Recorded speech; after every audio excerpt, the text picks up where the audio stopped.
कश्यप करके को प्रकाश केवल करके नाम है उनका। तो उनकी बच्ची है 14 साल की, बेचारी पढ़ के आ रही थी, उसका अपहरण कर लिया गया था। अपहरण करने के बाद उसमें बाहर सीसीटीवी कैमरा लगे तो उसमें कैद भी थी कि उस बच्ची का अपहरण कराया और लेकर गए, उसके साथ गलत काम करा और छोड़ दिया। मात्र 14 साल की बच्ची थी वो, और क्या गलती थी उसकी? उसके माता पिता बाहर गए हुए थे, और जब वो बच्ची घर आती है और वो अपनी माँ बाप से कहती है कि मेरे साथ ऐसा ऐसा हुआ, तो जब वो पुलिस प्रशासन के पास जाते हैं और उनसे कहते हैं कि हमारे साथ ऐसा हुआ है, तो पुलिस वाले उल्टा उन पे जोर लगा देते हैं। जो सीसीटीवी कैमरे हैं उनके पिताजी ने खुद देखा है कि उन्हें अपहरण करा, और वो लड़के कबूल भी कर लेते हैं कि हाँ बच्चे थे, एक बेटी तो उनकी फांसी लगा चुकी है। जब उसे कहीं से इंसाफ नहीं मिला उस बच्ची ने फांसी लगा ली, और ये भी नहीं पता कि उसे फांसी लगाई है या उसको किसने लगा दी है। उसके माँ बाप उस चीज की मांग कर रहे हैं कि हमें इंसाफ दो। 3 साल से उसकी माँ और बाप लड़ रहे हैं, अब अपनी जगह से नहीं ले, वो लड़ रहे हैं। और मैं भी वहाँ गई थी जबलपुर में, मैंने कहा कि इंसाफ तो दिला के रहेंगे। और हमने देखो ये जंतर मंतर में जो प्रोग्राम होगा ये 11 या 15 फरवरी करेंगे। अगर हमें सरकार ने हमें इंसाफ नहीं दिलवाया तो जंतर मंतर धरना का प्रोग्राम किया जाएगा।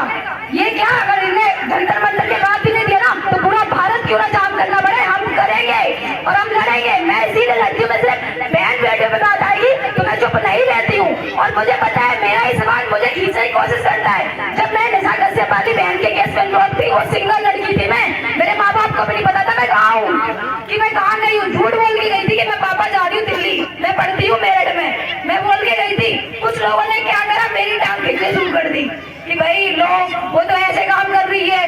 हमारे समाज यही करता है, जब भी हमारी बहन बेटी थोड़ी सी आगे बढ़ती है ना तो उसके बारे में गलत सोचना शुरू कर देंगे, ये ऐसे कर रही है, ये ऐसे वैसे। कभी किसी के बारे में जान तो लो।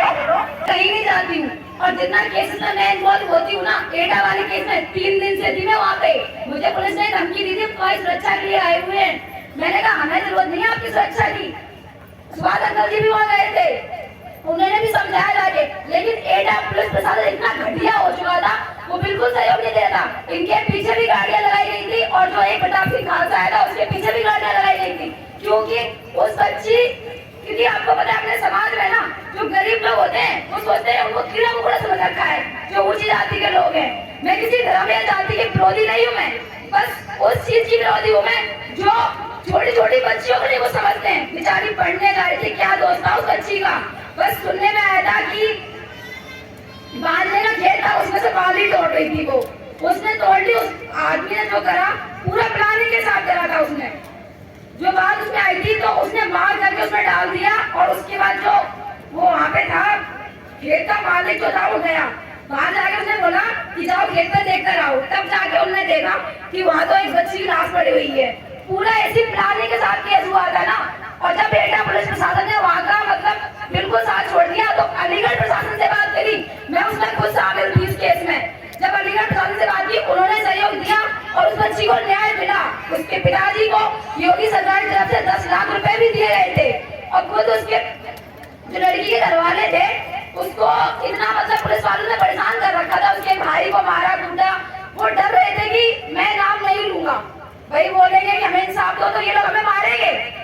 इसलिए बहुत से लोग ये कह रहे थे जब लड़की के घर वालों ने साथ छोड़ दिया तो हम क्या करेंगे उसमें जाकर के। तो ये भी तो समझो, उनकी जो अंदर की बात कोई नहीं समझ पा रहा।